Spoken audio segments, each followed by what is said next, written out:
class, and the first four classes were on the first verse of the Torah, the first sentence, and this class we're going to start the second verse. It's important to keep in mind that the word Torah means guidance. It's a guidance in daily life. So when studying Torah, it's not just about an intellectual pursuit or having a fun time or a story.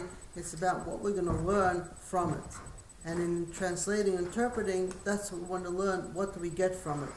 So many times people translate it in a way or interpret in a way that's kind of irrelevant. That's not what Torah is about. Torah is about guiding people in daily life.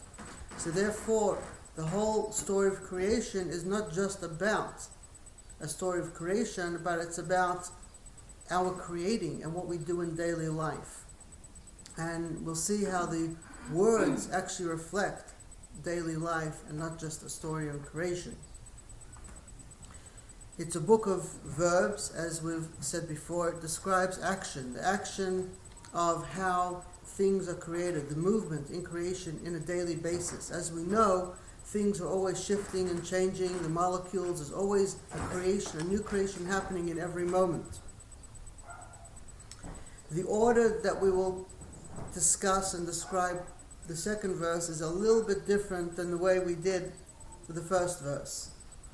The first verse, I went through each word and explained all the different meanings of each word until we went to the end of the sentence. This time, I will go through the whole sentence and then we will describe one way of reading it and another way.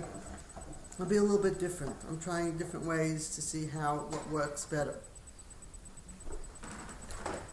The word, the sentence, the second verse is V'ha'aretz haisa soihu v'avayhu V'ha'aretz haita tohu v'avohu V'cheshach al pnei sahayim V'ruach alikim marchafes al pnei hamayim, which the common translation of that sentence is, and the earth was void and empty, or is astonishing empty, or without form, without shape. There are different translations exactly. And the darkness was on the face of the abyss, and the Spirit of God hovered over the face of the waters. A very strange sentence, a sentence that people look to find meaning in, but it's very difficult. It actually, I don't have a chalkboard, and I also don't have big letters here and sentences here to show you everything. So if you do have a chumash, if you do have the words in front of you, it may help. I will do my best to describe everything without it, but if you have verse 2 in front of you, English and Hebrew, that will at least, you'll be able to check it up in the words and the letters if you need to. So generally, in the first verse, it says V'aretz and the earth. I'm going to translate it in the general way of translating before I go over to the way we're doing it. It says, in the first verse, it says, in general translation, God created the heaven and the earth. So the second verse, tells about the earth.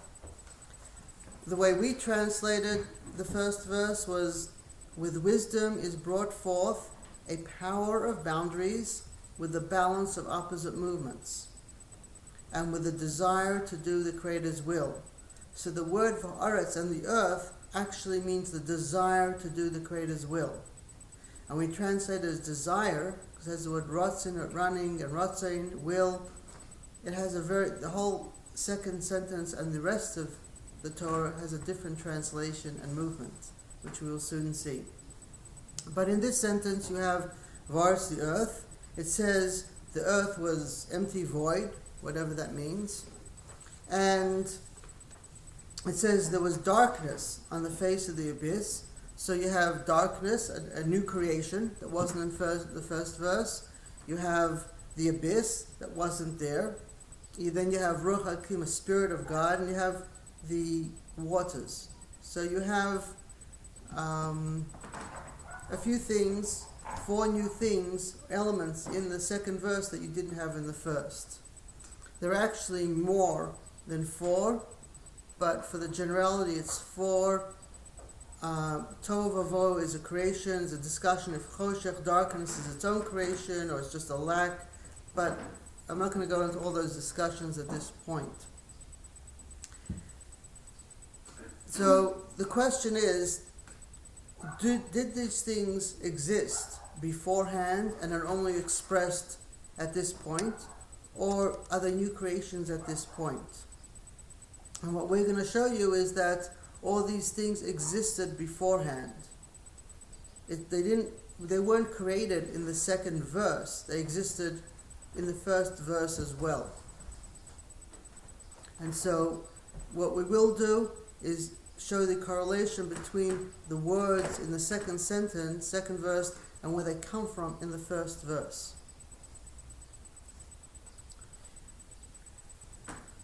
It's the difference if you say if it's before this point or not is also a difference if you say all creation happened at the same moment. Creation is an evolvement. Things do evolve.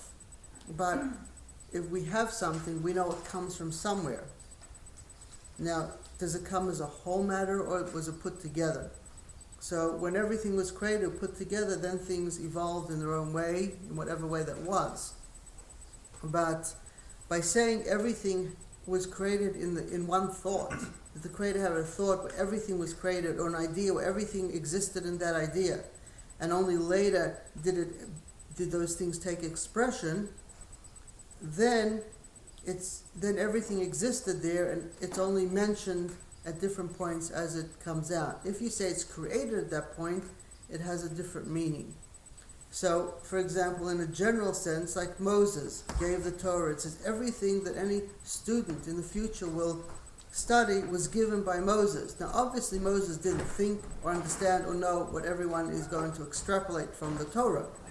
But the fact that he gave it in a general sense means that the information is somehow hidden in there, even if he didn't know it. When people extrapolate, they extrapolate from it. Whether it's correct or not, it's still an extrapolation. And he gives the base information. Now, there's another interesting thing about the Torah. The Torah does not have chapters, does not have verses. We say verse 1, verse 2, verse 3, but the Torah is not split up in that manner. The Torah is just written without any punctuation, without any sentences, without any chapters, just written from beginning to end. And there are some spaces in places, but it itself is not divided in any way. So what does the colon mean? A what? The colon, that's not a punctuation. Oh, in the printed books that we have, we printed punctuation. But in the actual Torah scroll, there is no punctuation. In the Sefer Torah, there's no punctuation. Okay, you should, because you weren't called up to the Torah to read it. That's probably why. So, there's no punctuation. So, it's also interesting that in ancient Jewish sources, when we look at how the chapters were divided, we find one had 141 chapters, one divided into 154 chapters, and another 167 chapters, different numbers. Nowadays, it's divided into 187 chapters. So in the Sacred Torah, it doesn't say Aleph, Beis, Gimel. No, Not that either. it doesn't say chapter 1, 2, or 3. It doesn't say verse 1, 2, or 3. It doesn't say Aleph, Beis, Gimel, Dalet. What do you mean? Aleph, Rishis, was Aleph, Pasuk, Aleph, Pasuk. No, it doesn't say that. Doesn't say Aleph, No, Beis. no. Okay. That's okay. You live and learn. Mm-hmm. When they printed the first Hebrew edition in 1524, the guy who was printing it, the publishers were not all scholars. He didn't know what the Jewish tradition was and there are a few traditions of how the chapters were divided. But what he did know was the way the Christians had divided up the chapters into 187 chapters. So he published the Hebrew edition with 187 chapters. And since then, everyone has copied it and they never changed it. And the reason they never changed is because it just made sense to them to leave it the same way the non-Jews have it, so it would be equal. Everyone could refer to the same chapters and verses equally, even though the Jewish tradition was different. And in fact, having 187 chapters has created a few different chapters that are off and issues in the commentaries which are discussed in different places. Yes? In the different titles of the different like Genesis, Uh-huh. was that originally part of the Torah, or was that put in? No, the Torah doesn't give a name to the 5 books, Genesis, Right. And Exodus, Numbers. People gave that name. There were different names to different books, but there's a general consensus as to how it's called nowadays, but you will find different names when you go back into scholarly Hebrew titles and works. Now, the Rogatchover, who was a very famous scholar, he said the whole Torah is like one word, like Tevachas, from beginning to end. Not only does it not have punctuation, it's like one word. And although Teva means a box also, the term we use in Hebrew, Teva, a word means a box, and you could say it's all in one box, but that's not exactly what he was saying. He was saying it's like one word. When you study part of it, it's like you study all of it. It's like a body. You touch a person in one place, it's like you're touching the whole person. It's the same thing, the Torah, and that's a rule that we have. Kol Osek b'mitzvah, someone who's involved in a mitzvah, a commandment, and one thing that the Torah says to do. Mitzvah means a connection. Also, tzav means connection. Someone who's involved in a connection with the Creator doesn't have to do something else to create another type of connection. You have a connection, so you don't have to do anything else. Kol Osek b'mitzvah patur min hamitzvah. That's what it says. And there's also another saying of the sages that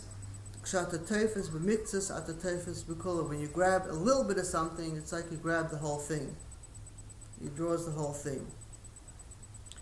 So the whole Torah is like one thing, and therefore what comes first or what comes second is inconsequential, because it doesn't matter. The main thing is the connection that comes through it, not what is first or second. And in fact, when Moshe Rabbeinu wrote it, when you look at the 5 books, there's a big issue here, because you see, Ein Mukta Muchavatera, what came first and what came second seems to be out of place. There's things all over the place. And very possible, as Moshe wrote the Torah, he wasn't concerned with what came first or second. He was concerned with just writing things as they had to be written. He wasn't looking to make a time schedule here, a timeline. So let's go back to the verse, just to give you a little bit of an understanding, the way we are going to explain the whole verse. There are several different ways of translating the words, and we will go into some of them as we continue the class. So instead of saying "and the earth," we're saying "and the desire." Instead of saying "it was," we're saying "it becomes," "it is." Instead of saying just void, on tohu, it's movement without form. Empty, we translate as flow without shape. The darkness, we translate as a thick haze. Was on, is with. The face, we translate presentation. The abyss, we translate as endlessness. A spirit is the sense of merciful wisdom of God, a power of boundaries. Haved is touching softly over to the face, a presentation. The waters we call surge. So just to say it straight, and the desire becomes a movement without form, flow without shape, and a thick haze is with a presentation of endlessness, and a sense of the merciful wisdom of the power of boundaries is touching softly to a presentation of the surge. These these words, how we get to them, we will soon explain that. But translating the first word and the desire, because we translated heaven as balance. When you have everything is balanced, there's no movement. So in order for the purpose in creation to happen, there has to be movement. So therefore, the second verse continues about the movement, because that is the purpose in creation. The movement is a base for the driving force within creative momentum.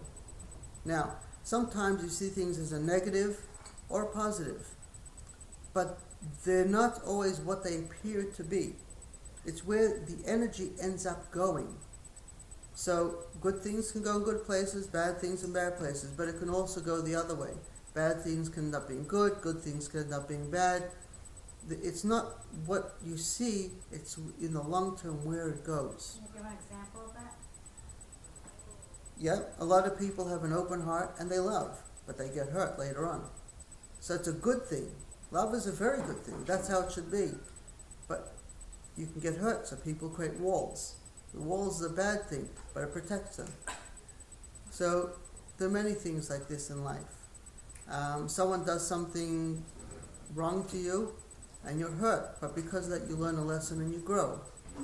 You want to be on time and you come late, but because you come late something else happens. Each thing has within everything there's a precision that occurs from a universal perspective. You don't always see it when you're just looking at a narrow vision of things, but you start seeing how things come together. It takes on quite an amazing precision in everything, just in your physical body. And one thing affects the other in the whole body. Also amazing. Now, when we say the earth was, or the desire becomes, it's constant. So it becomes, all the time it's becoming. The internal and external are the same. Internally and externally, everything's always shifting. So it's always changing and becoming. Movement without form. There's shifting going on, but it doesn't have a definition. You see things happening, but you can't say exactly what it is. It's just happening. Flow without shape, because you don't see any pattern in anything. There's no discernible pattern or outline. So it's just movement. A thick haze. The haze is generated by the overwhelming power of the movement, which is associated with a desire that has no definition. We live with definitions. And so when we define something, it gives us clarity. When there's no definition, there's a haze.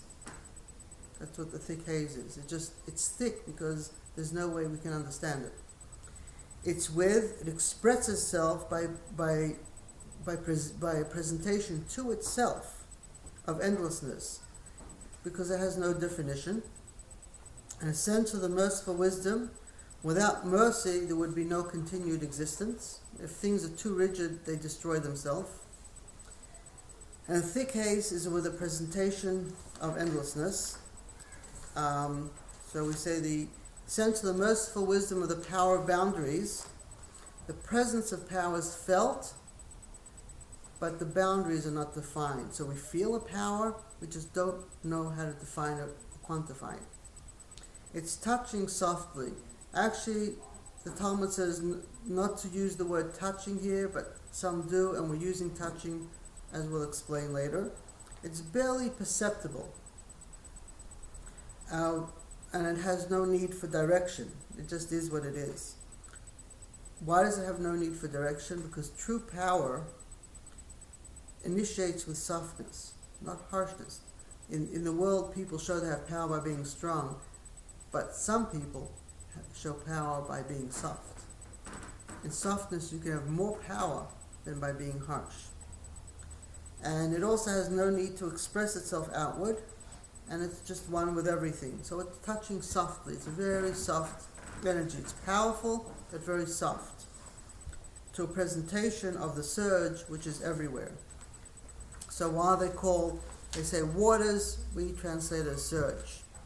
Now, The first verse begins with the word Bereshis bara. In the beginning, God created, or with wisdom was brought forth. The word Bereshis has in it a composition of many different words. Bris Eish, a covenant of fire, has the same letters. Covenant of fire. In fire you have light, and in fire you have darkness. The center of the fire is black. So there is darkness and light, both. And that darkness and light come out later on in creation. In verse 2 you have Cheshach, and in verse 3 you have light. Light is also clarity, and darkness is also lack of clarity. And that is the covenant of fire, that there's clarity and lack of clarity coming from the word Bereshis, which goes into the second verse and third verse. There's also the word Shamayim, which is a balance of opposite movement, and we explained that it's a composition of the words fire and water, Eish and Mayim, two opposite movements. It just drops the aleph from the fire and just has a shin, because the aleph comes back in sentence 3 as oyer, light or clarity. Whereas here, the shin comes out as cheshech, and the mayim, which is water or surge or flow, is from the word shamayim. You have the word mayim there.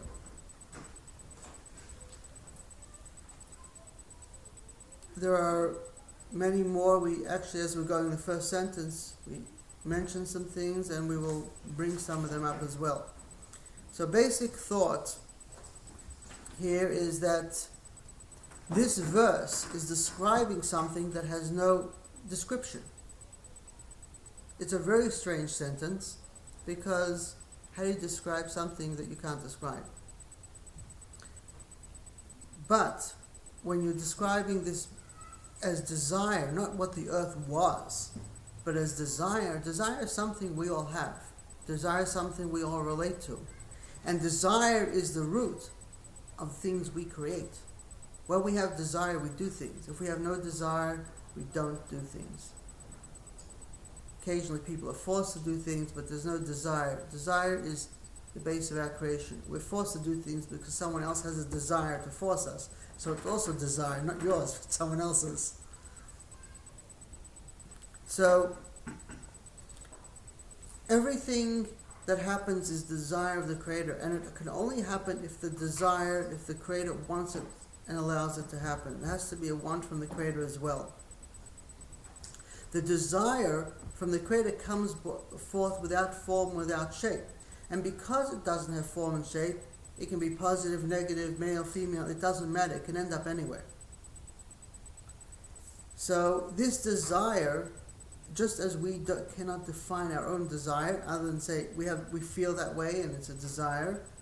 Sometimes we may know where it comes from, sometimes not, but in itself, desire doesn't have more to it. Even though we can define it as desire, the Creator's desire we cannot define, because we cannot define the Creator. So that feeling that comes for everything to have life is also beyond our comprehension. We don't know why it happens. We don't know why something that has no definition would give life to something with definition. And so it still remains an unknown. But the problem is that it's such an energy, it's a very powerful energy. So in order for existence to be able to live, there has to be what is called a merciful wisdom of the power boundaries. There are boundaries created for creation, but there has to be mercy. If there's no mercy, no rachamim, no chesed, things cannot exist. If everything is too harsh, in a harsh land, people cannot live. There needs to be something of warmth, of feeling. So, one of the things we try to do is we attempt to define some understanding and relationship to this existence that we are in, with ourselves and with the Creator. Initially, we have feelings also that have no form or shape. But as we contemplate and try and understand them, we realize that it's something that's flowing all the time, and it can flow all over the place. If we don't choose how to guide our thoughts or feelings and when to express it, it can go anywhere. A lot of people don't have control over their feelings because they don't guide them. They don't make a decision, it should be here and not here. They don't rein it in and control it to some degree. So anything can happen. And so even when a person does have some control, if that control breaks down, anything can happen. Human nature causes us to be concerned about the endlessness with no explanation. A lot of people want to understand, how can it be that there's something I don't understand? What do you mean there's a creator, there's an endlessness, something I can't understand? It can't be. I have brains, I can understand. There are people who think that because they have brains, because they have intellect and understanding, they can understand anything they want to understand. But they don't realize their own limitations. And they don't realize that there are things you can and things you can't. Wisdom is not about understanding everything. Part of wisdom is knowing your own limitations. And if something's endless, we cannot comprehend it. We can comprehend there is endlessness. You can go to outer space and it keeps going. We don't know where it ends. If you tell me outer space ends somewhere, then there has to be something beyond that. We don't comprehend something that goes on and on without any end. But in order to do that, a person needs a lot of patience, to sit quietly, to think, to contemplate, and understand these things. Now, it's also important to realize that the word Bereshis, besides being translated as wisdom, that there's wisdom in everything, is also translated as thought, Barash, with thought. And in thought, everything can occur in the same thought. So if the energy of all creation, of all existence, is only because of the thought of the Creator, so each moment there is a thought to give energy and life to everything that exists. Every moment it's changing, not just because of nature and involvement, but because the Creator is giving new life to everything in each moment. Then we realize that there are no contradictions. Anything and anything could happen. So when you translate the whole chapter as a physical thing, it limits your perspective of understanding the endlessness and the Creator as well.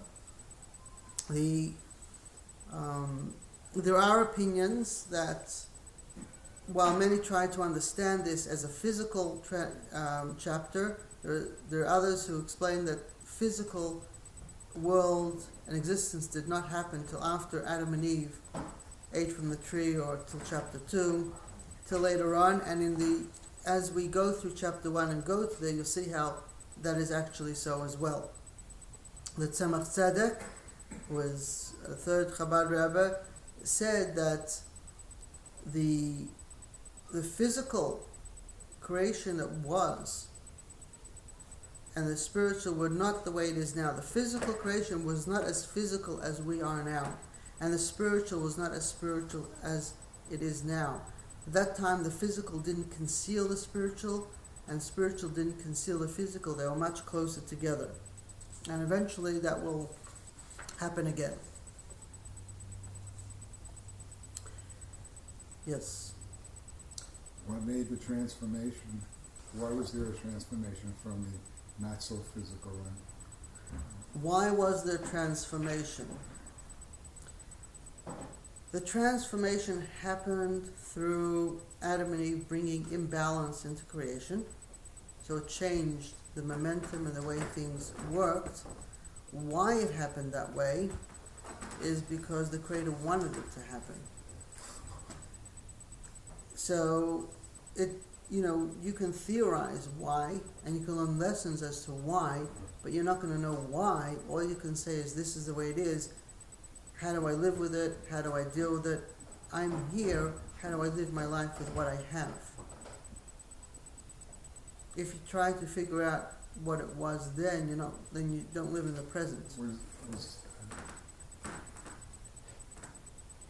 It started with Adam and Eve, okay, but what was less physical and more spiritual before Adam?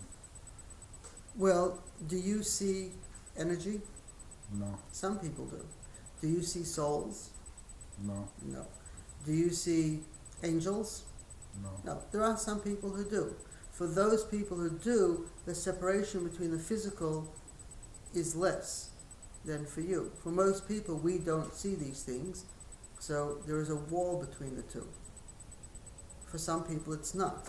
But when you see the energy of what happens when people say things or do things, then you know more what to be careful about, to stay away from, and what to be more attached to. You can see that and feel that, and so people can't hide. Nowadays, people can hide behind all different walls. They can hide behind religion, they can hide behind nice concepts, behind ideals, behind whatever they want, because it sounds good, it's a face. But when people can see the energy behind it, people can't hide anymore. The truth is there. Well, sometimes I could feel like that. You just get a feeling from people like they're not so. Yes, you get feelings from There's a people, but you meanness. don't see the energy No. of that, right? But there are people who do, and in every generation there have been, there are, and there will be. And one of the ideas of the future, of the Messianic time of Mashiach, is that everyone will see the spiritual energy of existence with their physical eyes. They'll be able to see the energy forms and things and keep a balance, and that way no one will be able to hide anything about what they've done or haven't done, because everyone will see everything and know everything. It's very different than some people can imagine. But because there won't be any negativity, there won't be any impurity, it won't matter anymore. Everything will be transformed. So it doesn't matter what the journey was that you went through to get there. No one's going to judge it. No one ever will understand that you went through what you went through to be where you are now. And it won't be an issue anymore. Yeah, it's frightening for some people to imagine a world where everyone knows everything, but that's because of our experiences in the physical realm that we know. But that's part of the idea of transformation. Okay, so the first word in the sentence is v'ha'aretz. In Sefer HaPliya, which we mentioned in the first class, a famous Sefer, Kabbalistic Sefer, he writes that the letters Vav and Hey, the first two letters of the word, which are translated and the, here they're placed before the word Aretz without having the knowledge of how they will express themselves in the creation. Since Chumash, since the Torah is movement of energy of creation, each letter reflects a movement, as we mentioned a few of them. The Vav and Hey are also movements, but they don't know how they're going to express themselves yet. The Vav has a dot on top, and a line that comes down. It reflects something coming down from that dot, which is the source. And the letter Hey is expansion. So there's a movement, it's coming, but it doesn't know where it's going to yet. It doesn't know why it's expressing itself, but it's there. And we also have in lifetimes, we do things, we don't know why we're doing it, we feel something should be, we still don't know why. When you listen to your intuition, a lot of things come up, do this or don't do this, you don't know why. If you listen to it, you go in the right place. If you don't listen to it, you find out why you should have listened to it. Sometimes. So, this is the Vav and Hey, they don't know yet. So they're connected with desire, but they don't know where they're going yet. Then the next word is Haisa. Haisa, which is normally translated was, but we translate it becomes. Put it more into present tense. This is based on Sefer B'Shem Omer, in the name of the Vilna Gaon, and you can also, in Teres HaNefesh, also mention that it should be translated as something in the present. In Tanya, it explains that creation is constant. And in the drashas of Rabbi Yosef Karo was the one who authored the Shulchan Aruch, the major book on Jewish law that everyone bases themselves on. And he says to view everything as if it's created in this moment, in the present. Because if God was not creating it in this moment, it would revert to nothingness. It couldn't exist. Say that again? If each moment God has to give energy and life force to each matter that exists, to the table, to the chairs, to the walls, to the grass, each moment it gets new life force. And if the Creator would stop giving life force in one moment, it wouldn't exist. So that means each moment it's getting new life force and energy. It's like it's a new creation. So it's been in existence for a while, but every moment the energy is flowing. So once you stop that energy from flowing, when you plug in something, as long as the current is flowing, the thing is working. The moment you cut off the current, it ceases to work. So every moment there's a flow of current. So even though that thing has been working for a while, it's as if each moment it is getting a new energy. So it's as if it's being created in that moment, even though it's not exactly. It's being created constantly. Right, there's a constant creation that's happening, a life force that's flowing. So we use the word becomes rather than is. Is also a present. The earth is. Yes. And I'm just curious, where did you get that? Where do we get that information that it's constantly flowing, constantly created? Well, I'm repeating it from many different sources of rabbinical books that were printed or published that write that. So this is new to me, so That's okay. That's why we're learning. I don't know where it's coming from. I hear you saying it, but Well, it comes from from Mefarshim, from Mefarshim. It comes from understanding how creation happened. From the Tanakh, the Mefarshim, from the Yes. Chumash? Yeah. Right. Okay. So I quoted the Vilna Gaon here, okay, and I quoted Sefer Pliya and the Book of Tanya. They all bring this down. Really? Yes. Now, it comes from their perception, understanding how creation works, how life also works, how everything is changing, what is giving life to everything in each moment. And so because of their comprehension of it, they're able to say that each moment is a new We pray creation. every single day for everything that exists, that We- keeps existing. We say b'chol yom, we say Mchadash b'tov b'chol yom tov, that Hashem is always renewing everything constantly. We say that in the prayers. People often don't think of what they're saying, but it says it there. Yeah, what is it saying? Hamchadesh b'chol yom tov, Maservations. Yeah, and what's In- happening? In the morning prayers. If you want later on, I could show you in the prayers, Yeah, but not right now. okay. Okay? The Chizkuni, so I'm saying we use the word becomes instead of is, because we're talking about something that's happening, and not about something that occurred already. This is something new that's being recreated. What's the creation that happens every moment is actually a new creation. What we were talking about before also is how something is there and there's a constant flow, so it's the same thing happening. But actually, because the molecules and everything is shifting and changing, there is a new creation in every moment. Anyway, the Chizkuni writes that Haisa refers to the future. That the word, not that the earth was, but the earth, the way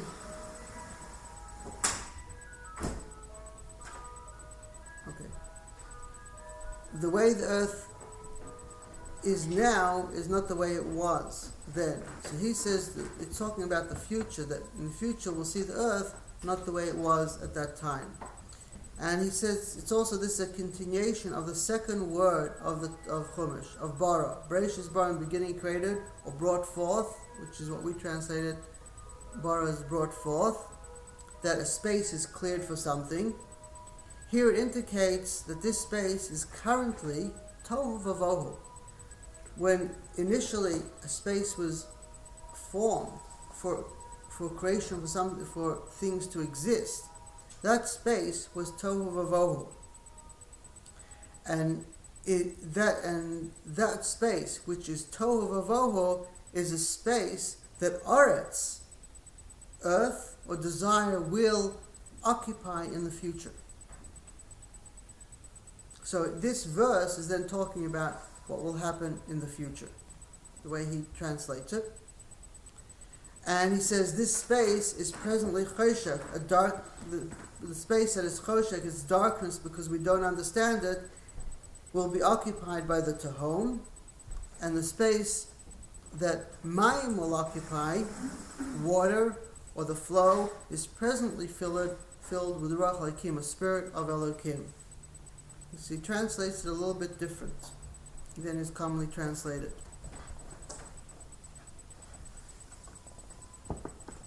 Now there is another interesting element here. V'ha'aretz haisa, the world was. Or as we said it, the desire becomes. The word haisa is interesting. The word aretz is not a masculine or feminine word. It's a word. And the same thing, haisa, here, because it's a verb, and it's an infinitive word, a verb, it doesn't have the element of time, gender, or number. So, haisa, it could say v'aretz haya, and the earth was. It adds the letter taf to say haisa. Why does it add an extra letter in the word? If we're going to say that every letter is precise, why does it add this extra word, and what does this letter represent? The word tav, the letter tav I should say, is a letter which is the last letter of the word Bereshit. The first letter of the Torah is Bereshit. And so this tav here is connected with the tav of Bereshit. What is a tav? A tav has a line, it starts from the ground, it goes up, then it goes across, and then it comes down again to the ground with a little foot to it. So it's closed on three sides, little foot standing there, and open at the bottom. The form shows a flow of forward movement with an opening, a balance and an opening, which also tells us something. Since it's the last word of Bereshis, it's telling us that the life force, the last word of Bereshis, or the last letter of Bereshis, the world was created with the word Bereshis for a purpose. That taf brings out the purpose. And the same thing here. The desire is that purpose.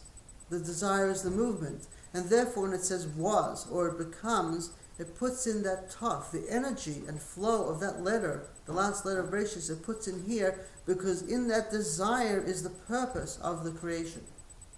We may not know what it is, but the way the letter is constructed, it's that purpose. It's still open at the bottom. It has a balance in its stand, but it's open to infinity, to an endlessness. That's about the shape of the letter, and why that's why you don't find commentaries explaining why anything about this word, because that you don't find much description as to the lessons we learn from the shapes of the letters and the shapes of creation, which is a book of its own to go through.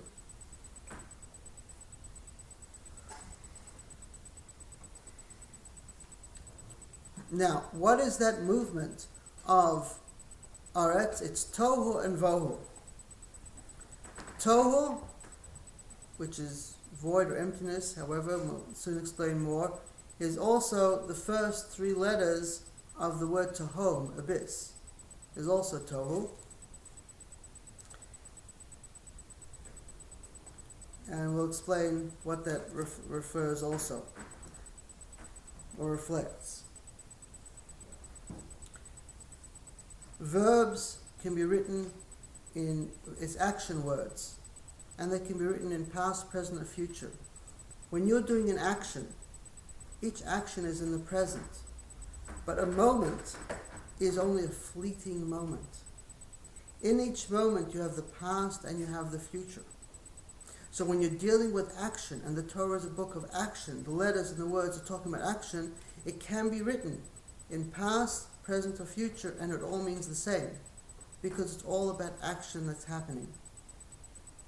And since it's very difficult to quantify the action in a moment, you can sometimes say it with a past or future tense, but it's all the same. It's not saying it in that tense to negate the others, but just for a variety of reasons it expresses in that way.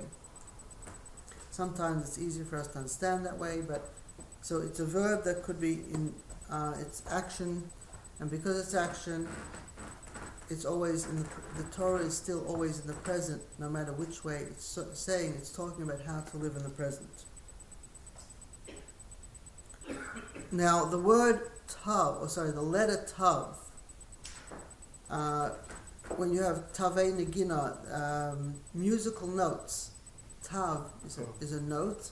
Tav also means a mark. You put a mark on someone, on something. In the book of Yechezkel, it says the word, it uses it twice, tav, as a mark on something. You make a mark on someone. So it's both a mark and a sign. And if you say tav is an antelope. I don't know how to put the horns in here, the antlers, but that's what it is. Now, so va'aretz haisa, we're going to actually come back to these words later on and explain more things, but we're doing first sources that translate it in the way we're translating, and then we'll describe it and explain it more. So in the words va'aretz haisa tohu, tohu we explained as not void, but as movement without form. Sefer HaBahir and the Zohar explain it that it's an aspect. Why is it called Tohu? It's an aspect that makes people wonder. It cannot be defined. So it's an aspect of wondering. Sefer HaShorashim, it's a grammatical book in Hebrew, calls it potential. Tohu is potential. And the Ibn Ezra and Rambam say that it's a state that on its own has no substance, which is why you can't describe it. Sefer HaPliya explains that in the future the letters Hey and Vav will be elevated above the Aretz, above the desire. So there's desire and what's brought into desire, but you have to conquer desire sometimes. You have to stand above the desire. You have to do your desire at times, sometimes not. You have to listen. Desire is what you feel, what you think. But you have to listen to know if you should do it or you shouldn't do it. That's sometimes difficult to know. So in the future, the letter Vav and Hey will be above the desire, Aretz. As it says in Devarim, Deuteronomy, Yarkivehu al Bamasei Aretz. He'll make them ride above the heights of Aretz, the Hey and the Vav. And then an element will come down from above and will heal everything instantly.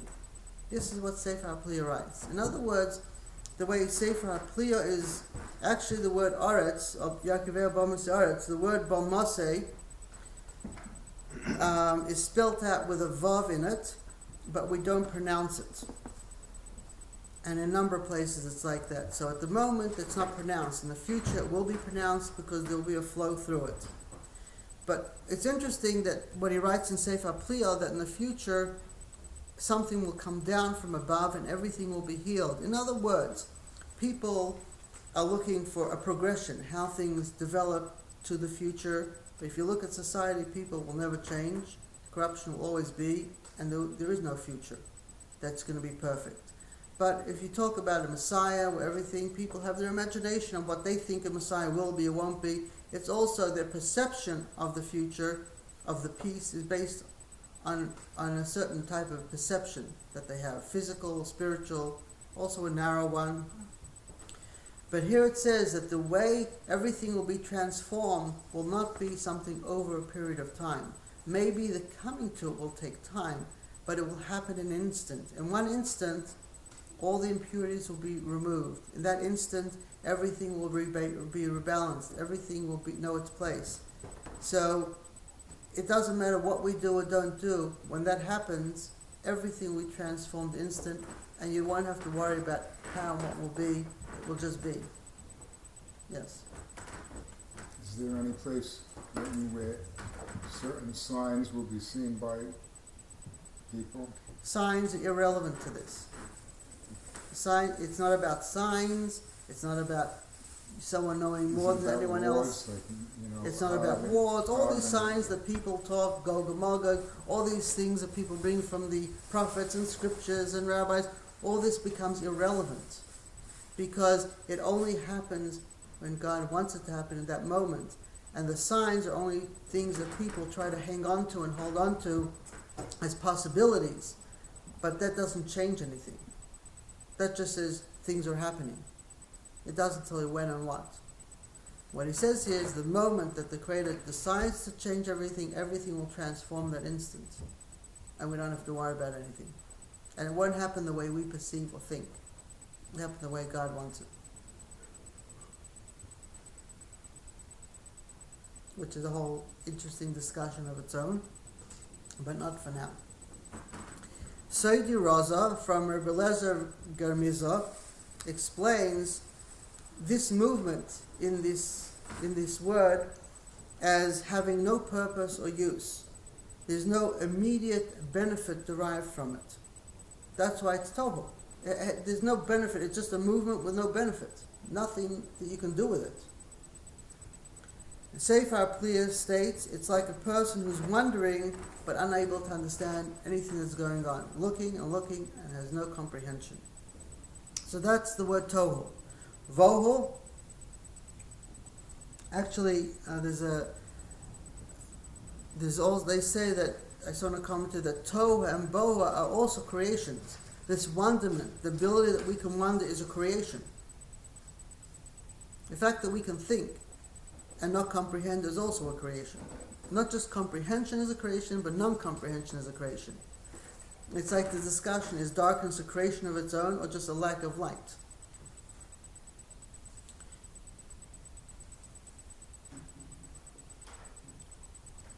Now, it's tohu. Vohu is flow without shape.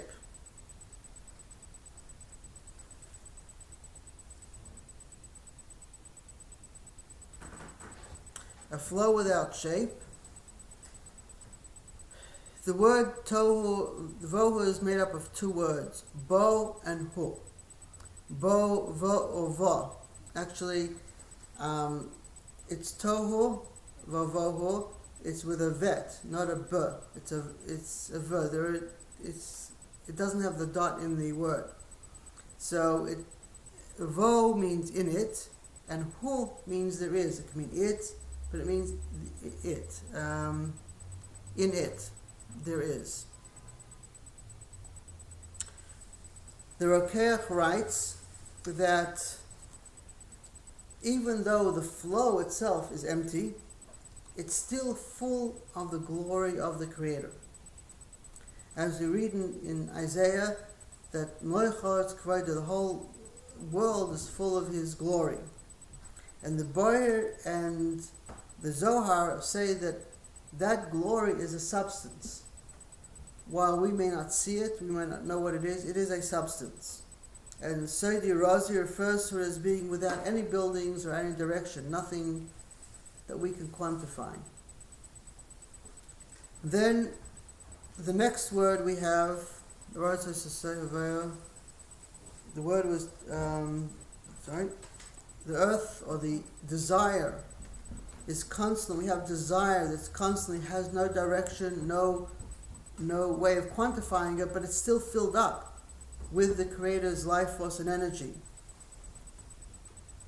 The next word is v'chayshach. V'chayshach is translated as darkness, and we translate it as a thick haze. The chayshach is an expression of restraint. It blocks the ability for a person to see. When something is dark, it's not always dark because it's night outside or there's no light on. Darkness also, when a person is in the dark, that means they don't know about something. Or they don't understand. Yeah. And it's in this vein that it's also used in Genesis and Bereshit in chapter 20. V'echzech gam anochi eischa mechatei li, by Avimelech, by Abraham and Avimelech, where God says that he comes to Avimelech in a dream and says, I held you back from sinning against me. Holding back is the word chayshach, echzech. And the Alshach writes that the haze here is not the same as chayshach, which we call night. The Sefer Pli explains that it's like a smoke screen that renders matter into that which a person cannot comprehend. And the Sforno and the Vilna Gaon, Kol Yahu and Shmais, rendered as a creation of its own. It's not the lack of light. And Seder Razim just says it means thickness. So that's the word chayshach. It has the word chash in it as well, and shach, which we'll discuss later on, more of the composition of these words. Then the next is al panei. Al panei is on the face of, or as we translate al as is with. Al sometimes means as with. It says in Vayikra and Leviticus al ha'olah, and there it means with the olah.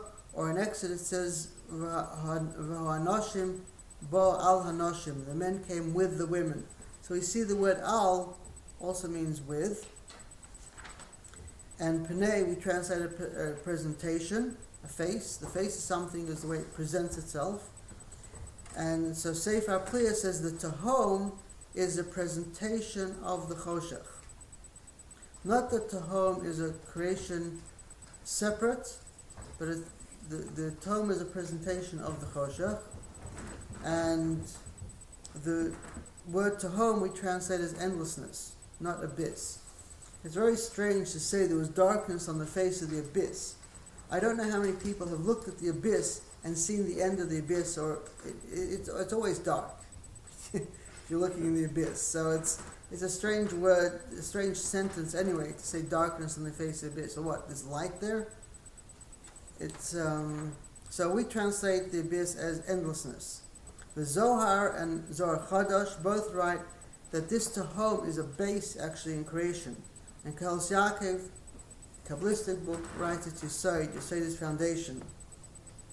The Rekeach explains that it's endlessly causing flow and making noise. There's something happening all the time. As it says in Exodus, in chapter 20, all the people see the sounds. Reimas HaKolos. And he used the word muhuma. Muhuma also means disturbance. Tehom is similar to the word muhuma. Mem Hei Vav it has in it, which is disturbance. And so I'm going to disturb you here and finish the class now and continue next week, unless anyone has any questions. Yes? You mentioned that the creation, I believe, I'm not sure, but the creation is constant. Yes. So let's say you came into the synagogue tonight and you turned on the lights, and that light blew. Did it blew because the element burnt out, or the Creator wanted that light to burn out at that moment? You're asking a philosophical question and a theoretical question. But it all ties into let me explain. Yes, you can go into looking at the lights and the energy that flows. If the socket blew but didn't blow, what does it mean? And we can discuss that. But it doesn't. It takes you away actually from the movement and flow of the life force. The life force is constantly. In other words, that socket has energy and life that's creating it, irrespective if there's electricity there or not. Every piece, a physical piece and spiritual element has a life force of its own, irrespective. What? Matter. Yeah, matter has a life force that gives it existence. If that energy or flow did not give the bulb existence, it would simply disappear. If it didn't give the metal the energy, it would disappear. So we're not just talking about the flow of electricity. It's everything. Neither am I. I'm talking about Everything exists in that flow. So if you get stuck on details of how things flow or they don't, it's not going to help you comprehend the flow of creation. I'm trying to comprehend. I understand you're trying to comprehend, but the way if And everything that exists, whether the light is on or not, it's still existing over and over again. Is that what you said? everything is existing whether the light is on or not, Right. it doesn't make a difference. Okay. Huh? What I'm trying, let's say you see a tree and the leaves are falling. Is it falling because the Creator wants that tree, those leaves to fall off that tree at that moment? Yes. Okay. Everything happens Or because the Creator wants it to happen at that moment in that way. And it's a constant consciousness of what's going on with The everything. Creator is constantly consciously aware of everything that exists, because if the Creator stopped being consciously aware, it would cease to exist, because all creation only exists in the thought of the Creator. It's like we're all living in a thought process. So as long as that thought is thinking, it's there. The moment it stops thinking, it's not there. It's pretty easy. Okay.